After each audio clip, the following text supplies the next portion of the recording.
El bucle for va a contener o vamos a identificar 4 partes dentro de un bucle for.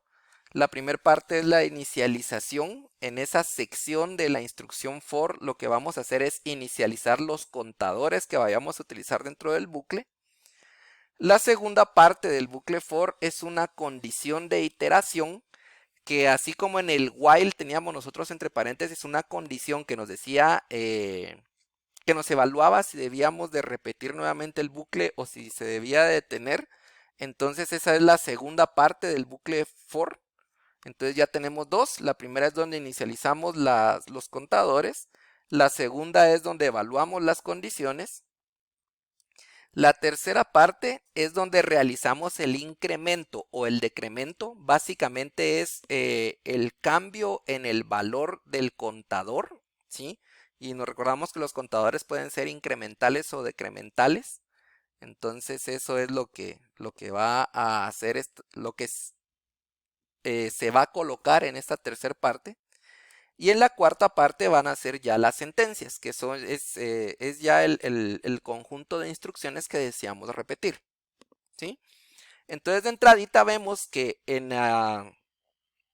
desde la definición del for, o sea, en cuanto a cómo está estructurado, él propiamente ya maneja una inicialización de contadores, maneja una condición, que eso ya lo habíamos visto, y maneja un cambio en los valores de los contadores o del contador que se vaya a utilizar. Y de ahí viene la parte de sentencias, que es lo que ya conocemos. Ok. ¿Cuál es entonces la estructura? Me refiero a cómo vamos a escribir la instrucción for en C++. Vamos a introducir una nueva palabra reservada, que es la palabra reservada for, ¿sí? Y luego vamos a colocar 3 de las secciones que vimos entre paréntesis, ¿de acuerdo? La primera sección, que era la inicialización, ¿y qué dijimos que hacíamos en la inicialización? Dijimos que la íbamos a utilizar para darle el valor inicial a nuestras variables que iban a funcionar como contador, ¿de acuerdo? Entonces se colocan en esa primera parte.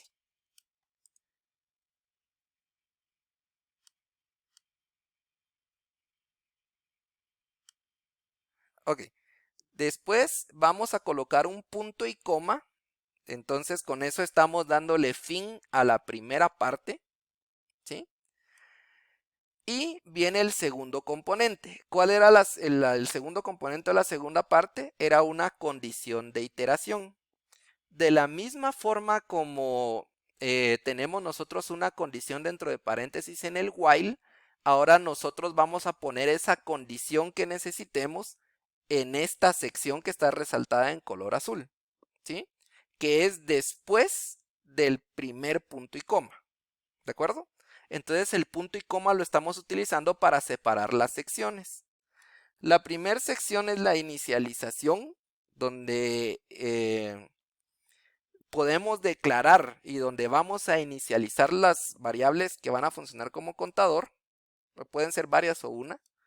Después viene un punto y coma, eso significa que viene la segunda sección. La segunda sección es la parte en donde colocamos la condición para determinar si debemos de seguir repitiendo el bucle o si se debe de detener. Viene un nuevo punto y coma y viene nuestra tercera sección, que era las que dijimos que era la sección de incremento.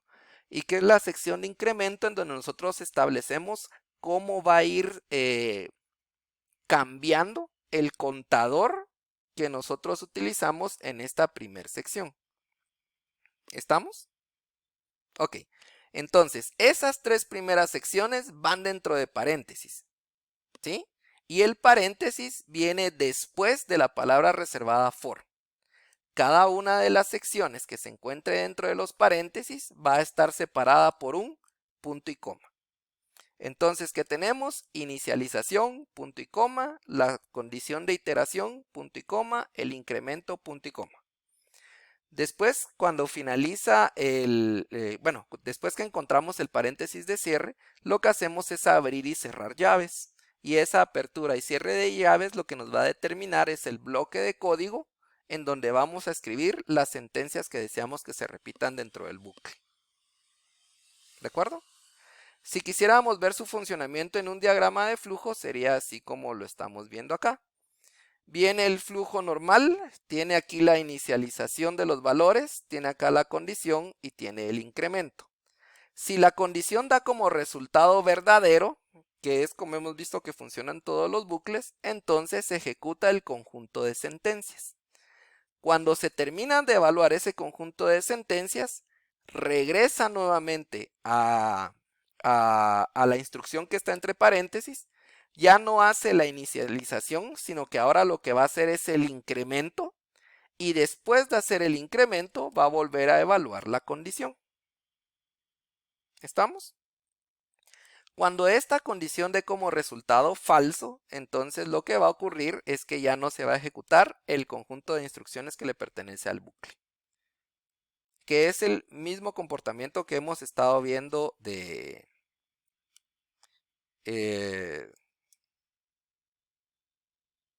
bucles, ¿sí? Ok. ¿Se entiende qué hace la primera, segunda y tercera sección de bucle for?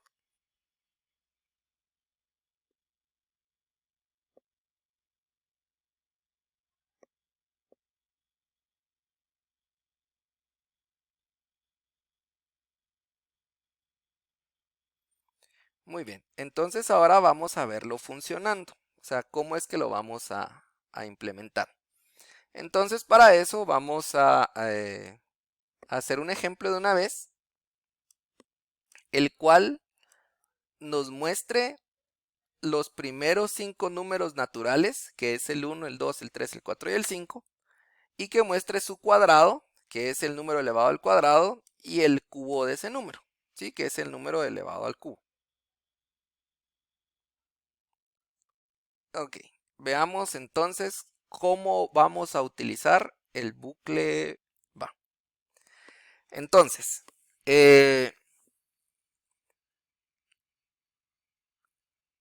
lo que nos están pidiendo es que mostremos los primeros 5 números naturales, el normal, o sea, sin elevarlos a ninguna potencia, elevados a la potencia de 2 y elevados a la potencia de 3. ¿Sí? Ok. Quieren que lo hagamos primero con un while para que después veamos cuál es el cambio o cuál es el beneficio que nos ofrece el for, o lo hacemos de una vez en el for. Va, primero con un while, que creo que es lo que más hemos visto. Entonces, si yo quisiera resolver ese problema con un bucle while, vendría y declararía un contador, ¿sí? Int contador igual a 0. Ah, bueno, que tendría que empezar en 1 porque nos están pidiendo los primeros 5 números naturales, ¿no? Y yo tendría que hacer un despliegue del número, ¿sí? Tendría que hacer un despliegue del número elevado al cuadrado. Solo que esto no se va a ver bonito. Entonces agreguémosle ahí un espacio en blanco. Ahí está.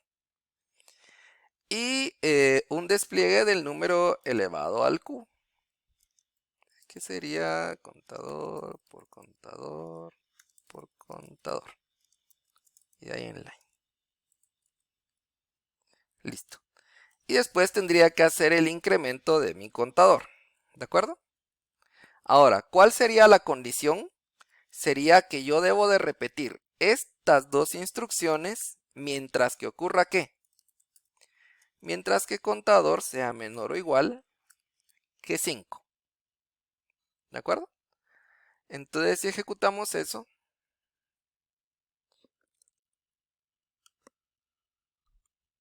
nos muestra ya los primeros 5 números naturales, que es 1, 2, 3, 4 y 5.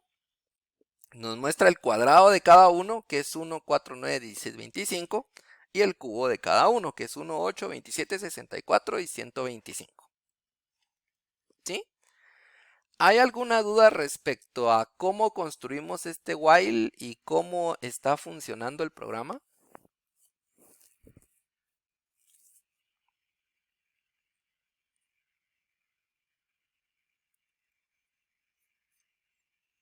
¿Está todo bien? Va. Entonces ahora, ¿cómo cambiaría si lo implementáramos con un for? Hagámoslo acá abajo. Dijimos que la estructura del for iba a ser la palabra reservada for, que es nueva palabra reservada, y entre paréntesis íbamos a identificar tres secciones. La inicialización, la condición y el incremento o decremento, ¿sí? Y dijimos que cada una de esas secciones iba a estar separada por medio de un punto y coma. ¿Estamos? Entonces aquí está la primera sección, punto y coma, la segunda sección, punto y coma, la tercera sección. Excelente. Y después íbamos a abrir y cerrar llaves y entre las llaves íbamos a colocar las instrucciones o las sentencias que deseábamos que se repitieran. Ok. ¿Cuál es el beneficio entonces del for? Que me permite declarar el contador e inicializarlo adentro de la misma instrucción. Significa que en esta parte de inicialización yo puedo hacer un int y estoy declarando una variable que se llama i de tipo entero y que se va a iniciar con el valor de 1. ¿Sí? Eso es lo que puedo hacer en la primera sección. ¿Qué voy a hacer en la segunda sección? Voy a escribir la condición. La condición, si vemos en el while, es que el contador, o sea, la variable que va a ir contando, sea menor o igual que 5. Ah, bueno. Si acá dentro de la instrucción for, mi contador se va a llamar i e inicia con el valor de 1, la condición es que esto se repita mientras que i sea menor o igual que 5. Es la misma condición, lo único que estamos cambiando es el nombre de la variable, ¿va? Porque no le podemos poner el mismo nombre a la variable. Y después viene que coloquemos cómo es que va a estar cambiando el contador que yo declaré en la primera sección, que es el equivalente al cambio que yo estoy haciendo acá dentro del bucle while, ¿sí? Entonces acá dentro del for, mi contador se llama i, entonces en el incremento yo voy a escribir i más. ¿Estamos? Entonces, si se dan cuenta, la estructura del for en efecto nos ayuda a manejar bucles controlados por contador de una manera más robusta. ¿Por qué es más robusta? Porque yo dentro de la misma instrucción for puedo declarar mi contador y no solamente declararlo, sino que inicializarlo, porque aquí le estoy diciendo que empiece en 1, le estoy dando un inicio. Estoy colocándole la condición, que bueno, eso ya lo podríamos hacer y lo podemos seguir haciendo dentro de un for. Y adicionalmente, dentro de la misma estructura del bucle, yo puedo decirle cómo deseo que se modifique esa variable i. Entonces, eso es lo que lo hace más robusto. Por eso es más robusto para los bucles controlados por contador. Y ahora, ¿cuál es la instrucción que quiero repetir? ¿Será que me interesa estar modificando el contador? No, porque el contador ya lo está modificando la misma sentencia for, la misma estructura del for. Entonces lo único que necesito es la instrucción que quiero repetir. Entonces ya con eso puedo venir, comentar esto para que únicamente funcione el for y ejecutar el programa nuevamente. Perdón. Obviamente la instrucción acá no puede utilizar la variable contador porque nuestro contador en el for, ¿cómo se llama? Se llama i, entonces contador lo tengo que reemplazar por i.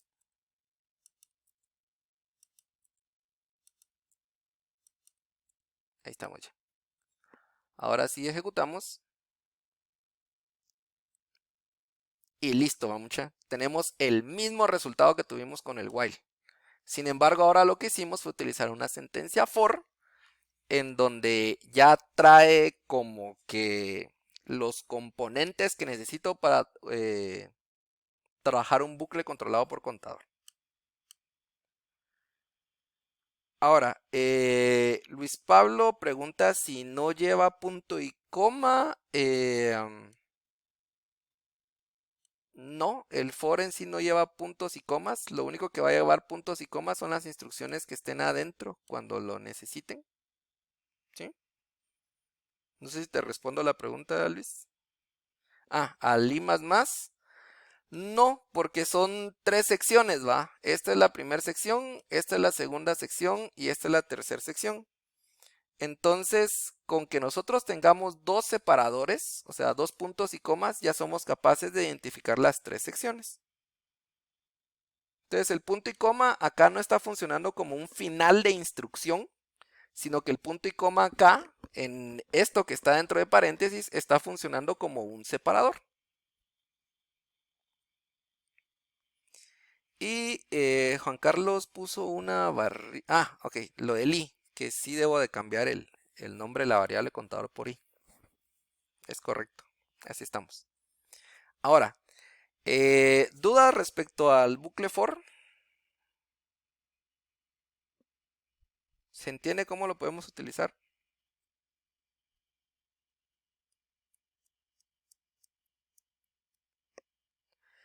Como les decía, el bucle for se puede utilizar también controlado por banderas y por centinelas.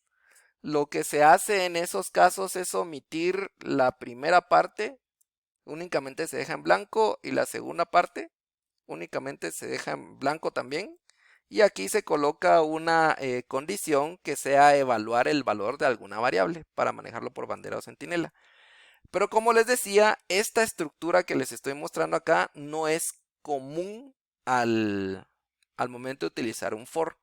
¿Por qué? Porque prácticamente están desperdiciando los beneficios del for, ¿verdad? Lo podrían hacer bien con un while o con un do while. Entonces mi recomendación es que siempre que quieran trabajar un bucle controlado por contador, utilicen un for. ¿Sí? Es lo que más van a ver. No sé si hay alguna pregunta, algún comentario.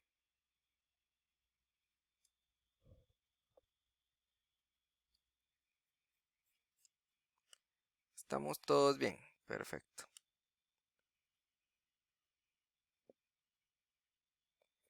Veamos entonces un segundo ejemplo.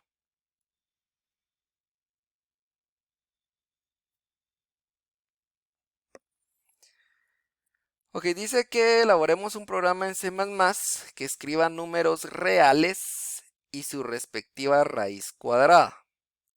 Inicie el conteo desde el número 16 y en cada iteración se debe aplicar un decremento de 2.5 unidades en cada iteración. Va. ¿De qué trata este problema? Dice que nuestro programa va a calcular raíces cuadradas de números reales. ¿Sí? Los números reales son los que pueden tener un punto decimal. Entonces, dice que debemos de empezar en el número 16 y tenemos que ir haciendo decrementos de 2.5 unidades en 2.5 unidades.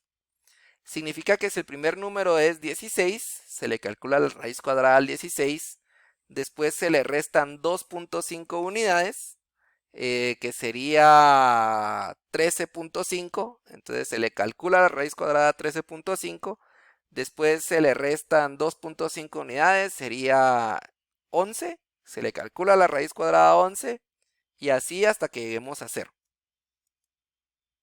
¿Se entiende el problema o hay alguna duda?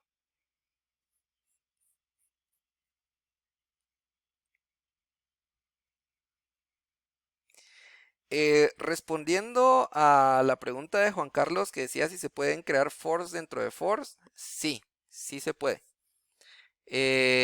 Igual forma pueden haber un while dentro de un for, dentro de un do while. no importa cómo los anidemos ni la cantidad de veces que estén anidados, siempre va a ser permitido.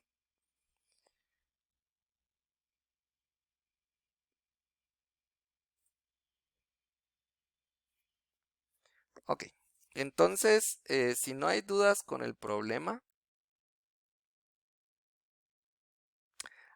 Perdón.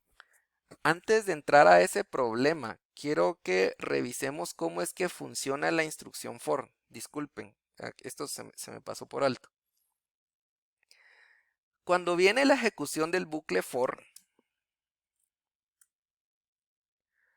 lo primero que hace es ejecutar este primer bloque. ¿Sí? El primer paso del bucle for es... Ay, Dios. Por nuevo.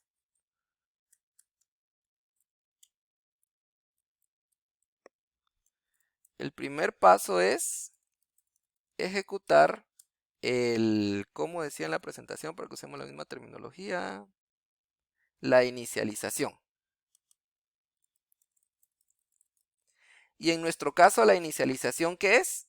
Es declarar una variable de tipo entero que se llame i y asignarle el valor de 1. Entonces, para nosotros la inicialización es el int i igual a 1. Ok. Después que se declaró la inicialización, lo que se hace es evaluar la expresión. ¿Sí? Y aquí se le llama condición de iteración. ¿Y cómo se le decía antes? Sí, condición de iteración. Evaluar condición de iteración, que para nosotros es evaluar si i es menor o igual que 5. I será menor que o igual que 5, verdadero o falso. Si lo estamos inicializando con 1, entonces esto va a ser verdadero. Como es verdadero, entonces lo que va a hacer es, si es verdadero, pongamos, ejecutar el bloque de código del bucle for, que es lo que encontramos entre llaves. ¿Sí? Ok. Y si esto da como resultado falso, finaliza el bucle. For. Va. Después que se ejecuta el bloque de código, lo que se hace es regresar nuevamente al inicio del bucle for. ¿Y qué es lo que vamos a hacer? Lo que vamos a hacer es incrementar la variable o el contador. Ese sería... no están mal los números, ¿no? Dejemos este sin número y ponemos aquí el 4. Después se incrementa... ¿Cómo se llamaba eso? Se llama incremento. Se realiza el incremento.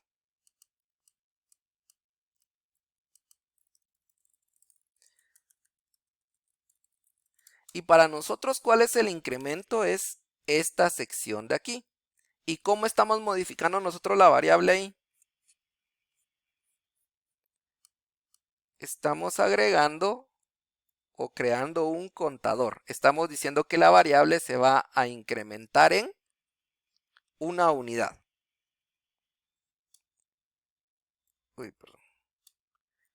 Y después se evalúa la condición nuevamente, que prácticamente podríamos decir que es regresar al paso 2.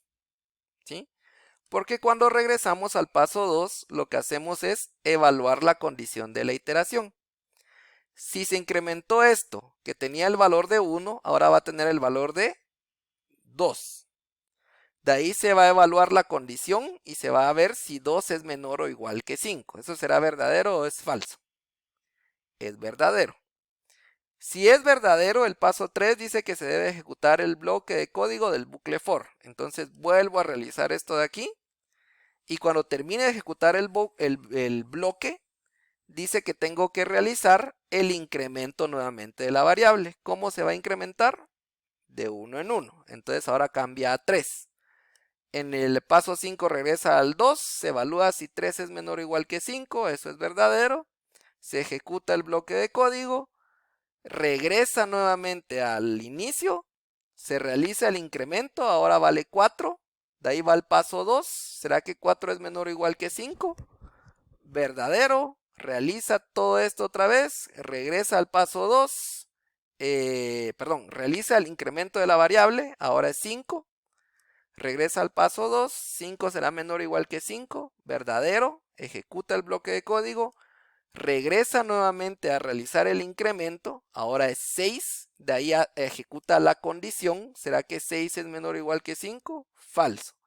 Y cuando es falso, ¿qué dice que debe hacer en el paso 6? Finalizar el bucle for. ¿Estamos? Entonces, siempre que se finaliza el bucle for, lo que hace al llegar, después de llegar a la llave de cierre, lo que hace es incrementar o modificar el contador o la variable, ¿sí? Y después que la modifica, evalúa la expresión. La inicialización se ejecuta únicamente la primera vez. Y de ahí se queda únicamente modificando el valor del contador y modificando el valor y verificando el valor que tenga el contador. No sé si me explico o hay alguna duda con eso. Es el funcionamiento del for.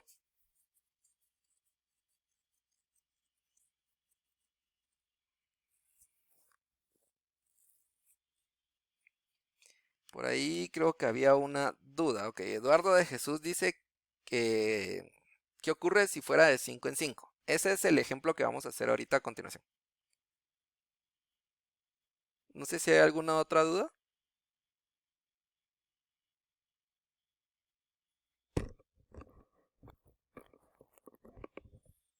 Perfecto. Hagamos entonces el ejemplo que teníamos pendiente, que es este de aquí. Y perdonen que les haya cambiado el tema, de verdad se me escapó esa parte. Entonces, únicamente recordándonos del problema, el problema es que elaboremos un programa en C++ que escriba números reales y su respectiva raíz cuadrada. Tenemos que iniciar el conteo en el número 16 y tenemos que ir modificando el valor de ese contador de 2.5 unidades en 2.5 unidades. ¿De acuerdo? Entonces, respondiendo a la pregunta de Eduardo, en este caso no es que vayamos a incrementar de 5 en 5 el valor del contador, sino que lo vamos a hacer que se decremente de 2.5 unidades en 2.5 unidades. ¿De acuerdo? Me refiero a que lo que vamos a ver ahorita es cómo podemos manipular nosotros el contador en la tercera sección, que es la sección esta donde lo modificamos. ¿Sí? Ese va a ser el punto ahorita. Si quieren, dejemos acá las instrucciones de cómo funciona el for. Y pasemos a realizar nuestro ejemplo de una vez. Va. Como estábamos viendo el bucle for, entonces tenemos que utilizar bucle for. ¿Por qué vamos a utilizar el bucle for? Adicionalmente, que es el tema que estamos viendo, porque nosotros sabemos de antemano la cantidad de veces que debemos de repetir nuestro proceso. ¿De acuerdo? Entonces, yo puedo hacer acá un for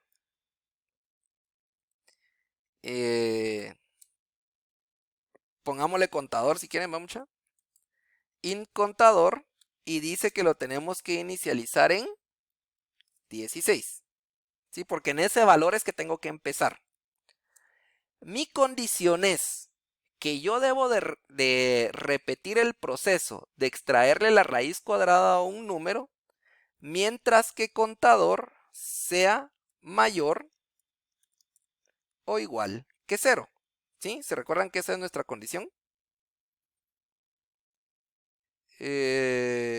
Desde el número dice que... va. No lo dice, perdón, no lo dice. Pero ¿por qué es que nos debemos de detener en 0? Porque la raíz cuadrada de un número negativo es un número imaginario, ¿sí? Entonces ya no lo podemos manejar. Ok. Y nuestra tercera sección, que este es lo que me interesa que veamos en este ejemplo, es cómo podemos manipular ese contador. Dice que tiene que ser un contador decremental y que tenemos que estarlo disminuyendo de 2.5 unidades en 2.5 unidades. Va. Ahora vamos a regresar un poquito de lo que habíamos aprendido antes. ¿Y cómo hacemos para crear contadores decrementales diferentes de 1? Para hacerles memoria, nosotros vimos 3 formas en las que podíamos escribir un contador.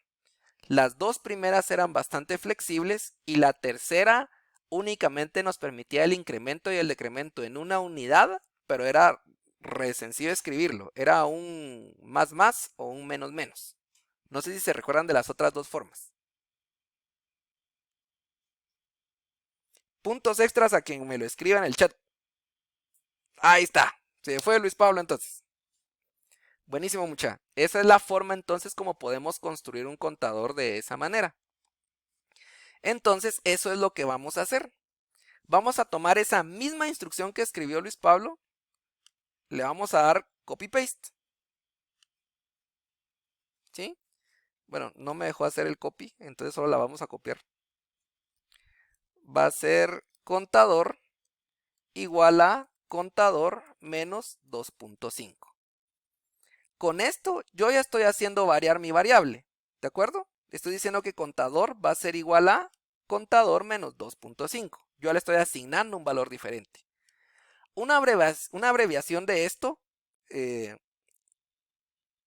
la siguiente. Y no estoy diciendo que lo que mandó Luis Pablo esté mal, solamente lo podemos escribir de esta manera también, como un menos igual 2.5. Las 2 formas son válidas, con con la manera con la que ustedes se sientan más cómodos está bien, no hay ningún problema. Entonces, si quieren para hacerlo más explícito, dejémoslo como lo tenía Luis Pablo. Contador igual a menos contador 2.5. Ok. Y ahora lo que nos va a quedar es calcular la raíz cuadrada del número.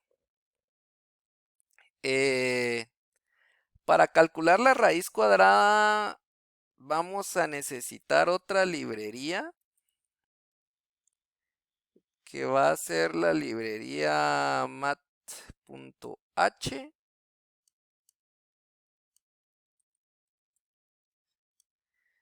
Y con eso creo que vamos a tener ya a disposición una función que se llama sqrt.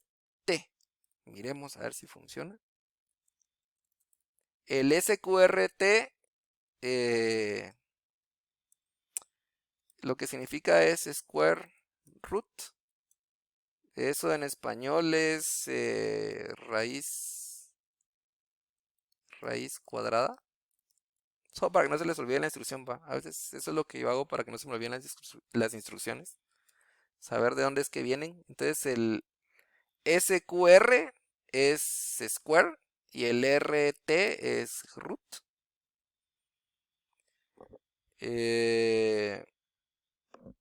Ok, probemos. Y cuando utilizamos esto, entre paréntesis tenemos que colocar el valor al que le queremos calcular la raíz cuadrada. Entonces es SQRT, paréntesis, el valor al que le quiero calcular la raíz cuadrada y cierro el paréntesis. Es como que si fuera una función matemática, mucha. Y probémoslo a ver si funciona. Ah, qué bien, ahí estamos. Entonces, si quieren, para dejarlo así más elegante, pongamos el número, ¿sí? Que sería contador, un espacio en blanco y después su raíz cuadrada. Entonces, ejecutemos. Entonces la raíz cuadrada de 16 es 4. La raíz cuadrada de...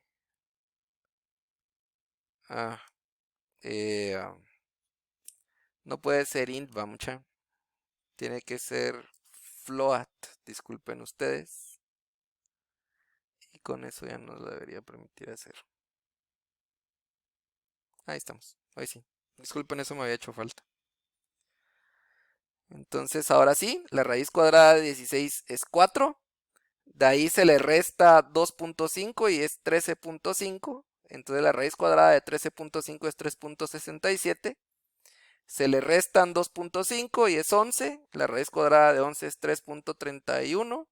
Se le restan 2.5 y es 8.5. La raíz cuadrada es 2.92. Después sigue restándole de 2.5 en 2.5 y calculándole la raíz cuadrada.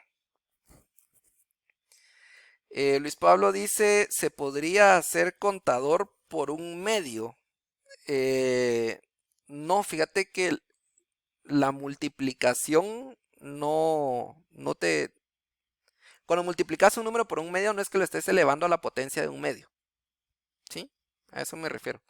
Lo que sí pudimos haber hecho bajo lo que decía, lo que escribe ahorita Luis Pablo, que creo que es lo que quería dar a entender, es hacer un contador elevado a un medio. Eso creo que sí lo permite hacer. Veamos.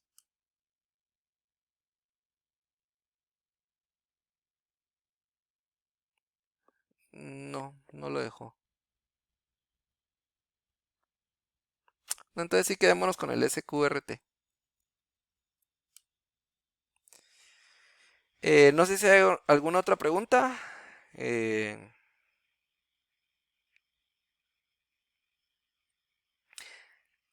Bueno, volviendo a la pregunta de Eduardo de Jesús. ¿Qué ocurre si fuera de 5 en 5? Entonces, si fuera un contador que fuera incremental y se estuviera incrementando de 5 en 5, en esta parte en donde nosotros podemos manipular cómo va a ir variando nuestro contador, lo que haces es en vez de poner el menos 2.5, un más 5. Entonces ahí estás haciendo variar tu contador de 5 en 5. Con esto no sé si respondo a la pregunta de Eduardo y si es lo que Luis Pablo decía. ¿Sí estamos todos bien? Ok, recordatorio nuevamente de cómo funciona el for. Lo primero que hace es ejecutar la inicialización. En este caso nuestra inicialización fue de float. Entonces declaramos una variable de tipo float que se llama contador y le dimos el valor inicial de 16.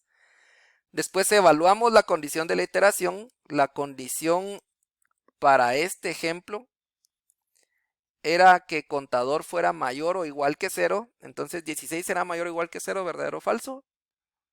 Es verdadero. Entonces lo que hace es ejecutar el bloque de código. Lo que hace es ejecutar esto. Llega al final del bucle y entonces lo que hace es regresar nuevamente a esta sección. Lo único es que ahora lo que va a hacer es realizar el incremento. Nuestro incremento ahora está definido por esta expresión. Entonces dice que... híjole, no era esa mucha. Era contador menos 2.5. Entonces contador es igual a contador menos 2.5. Eso le va a asignar a contador el valor de 11. No, a 13.5. En el paso 2 dice que se evalúa nuevamente la condición. 13.5 es mayor o igual que 0. Es verdadero. Entonces se sigue repitiendo y seguimos todos estos pasos hasta que la expresión me da como resultado falso. Y en falso ya lo que hace es saltarse el bloque de código como vimos que hacía en el while y en el do while. Respondiendo a la pregunta de Eduardo que dice si la variable, me imagino que es esta de acá, si se le puede colocar cualquier nombre. Sí se le puede colocar cualquier nombre siempre y cuando cumpla con las reglas para nombrar identificadores en C++, ¿va? Que es que no lleve espacios en blanco, que no inicie con un número, que no lleve caracteres extraños, pero de ahí sí le puedes colocar cualquier nombre como que si se tratase de cualquier variable. Básicamente eso es lo que estamos haciendo ahí, declarar una variable. Entonces cumple con los mismos, con las mismas restricciones. ¿Alguna otra duda o comentario?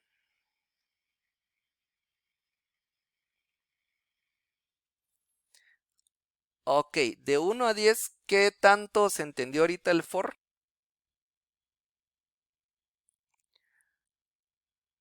Va. Que realice la suma de los términos de la serie. Si no hay max un dato de entrada, utilice la sentencia break para detener la ejecución. ¿Se recuerdan ustedes para qué servía el break? Ok, entonces el break lo podemos utilizar también en el ciclo for y va a tener el mismo comportamiento. El break en el while y el break en el do while lo que hacía era terminar la sentencia.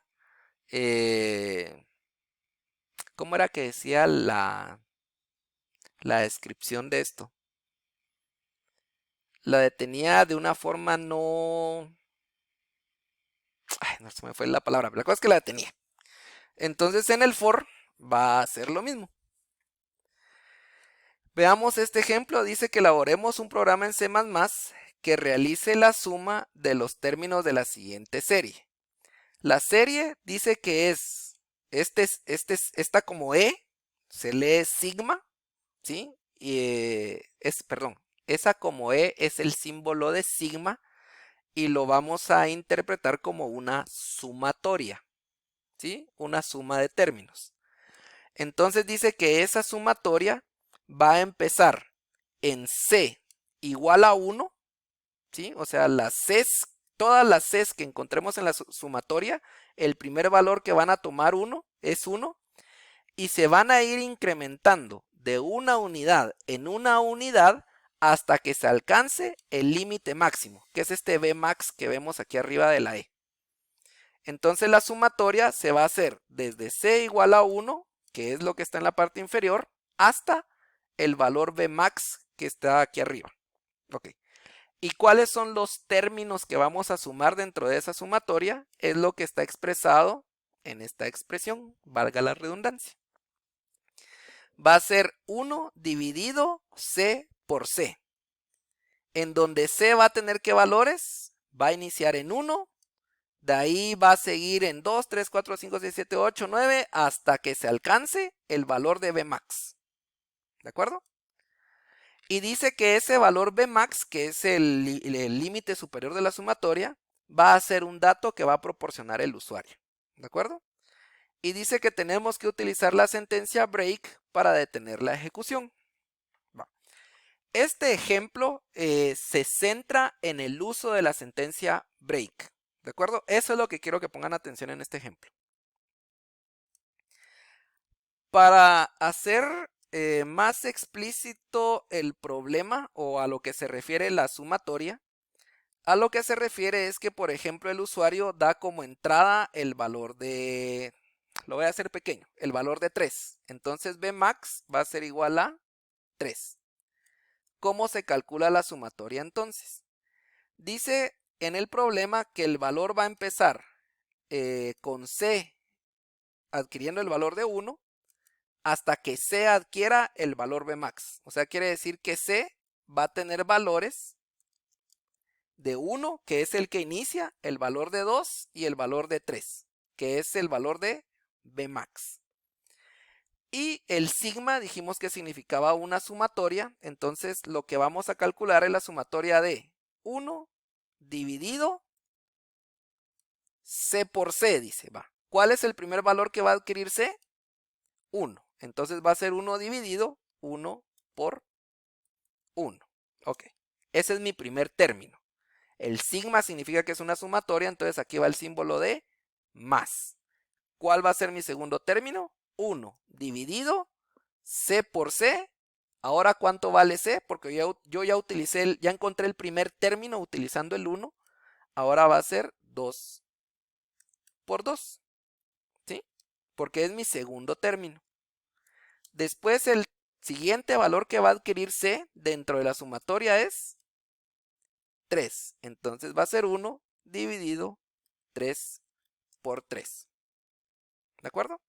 Entonces el chiste en nuestro programa es que el usuario va a dar un valor para Vmax. Nosotros tenemos que hacer el cálculo de esta operación y mostrar el resultado. ¿Cuál es el reto? Que tenemos que utilizar la sentencia break. ¿Sí? ¿Se entiende la problemática o hay alguna duda?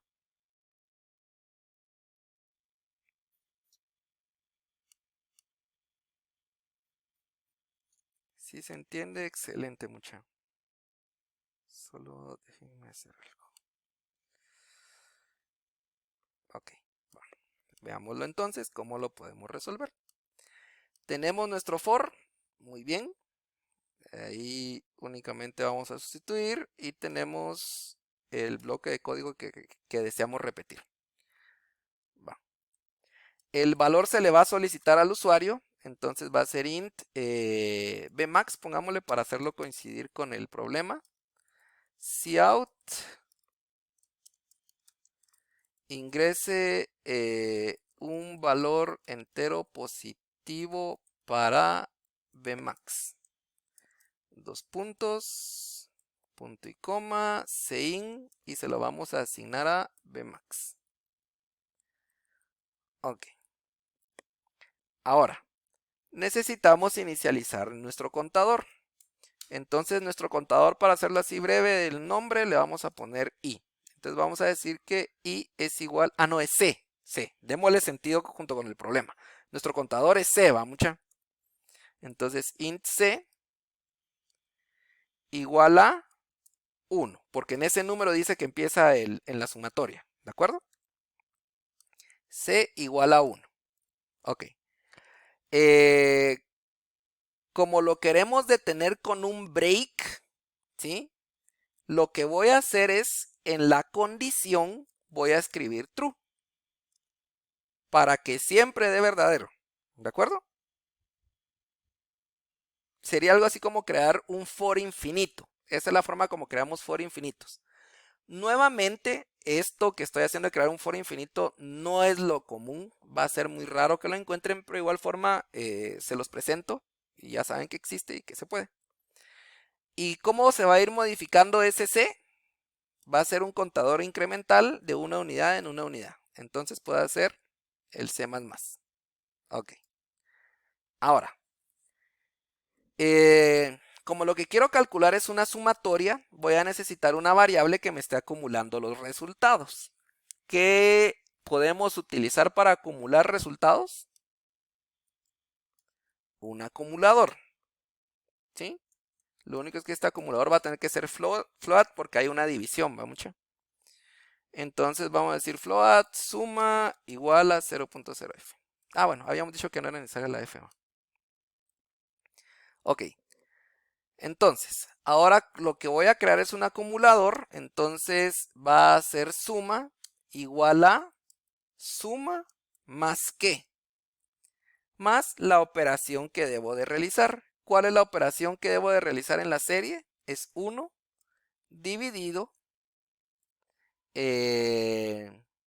C por C, que es lo que tenemos aquí, ¿va mucha? Es 1 dividido C por C, que es esta expresión de aquí, 1 dividido C por C. Ok. Y dice que lo tengo que detener con un break. Entonces, ¿en qué momento debiese detener yo esto? Cuando C alcance el valor de ¿quién? Cuando C sea igual. No, este es otro problema para quien escribió ahí 16. Aquí el límite es el Vmax. Entonces, si C es igual a Vmax, ¿sí? Que es el valor el límite superior, entonces lo que vamos a hacer es ejecutar un break. ¿Sí? Y con eso va a terminar el bucle for. Entonces la variable suma va a contener la sumatoria. Sumatoria, dos puntos, suma. Listo. Ejecutemos. Hagámoslo del 3. Y dice que la sumatoria es 1. Creo que no salió, va mucha. Suma es igual a... Ah, ok. Aquí hagamos este 1.0. Y...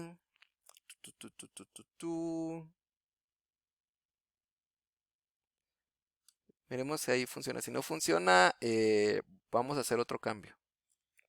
3. 3. Ahí está, con eso funcionó. Y listo, va mucha. Puse el 1.0 porque al momento de dejar aquí solo el 1 y de dividir un 1 entero dentro de dos enteros, lo que me estaba dando era un número entero. Entonces al convertir este a float, a un punto decimal, entonces ya lo que hizo fue convertir todo el resultado de esta expresión a punto decimal. Ok, ahora JC pregunta el valor que ingrese el... Sí, correcto. Ahí estamos bien, mucha. No sé si hay alguna duda respecto a qué fue lo que hicimos. El true hace que el for se repita infinitamente, porque si se recuerdan en esa sección va la expresión y siempre que la expresión sea verdadera el bucle se repite. Y lo que estamos haciendo acá es evaluar si nuestro contador C ya llegó al valor que ingresó el usuario, que es mi límite superior, que es lo que va aquí arriba. Entonces si esos dos ya son, si C ya es igual que Vmax, significa que ya alcancé el límite y por lo tanto debo de detener el bucle. Entonces lo que voy a hacer es ejecutar una sentencia break. Ok, ahora ¿habrá alguna otra pregunta que tengan, jovenazos? ¿Algo que quieran saber respecto al for?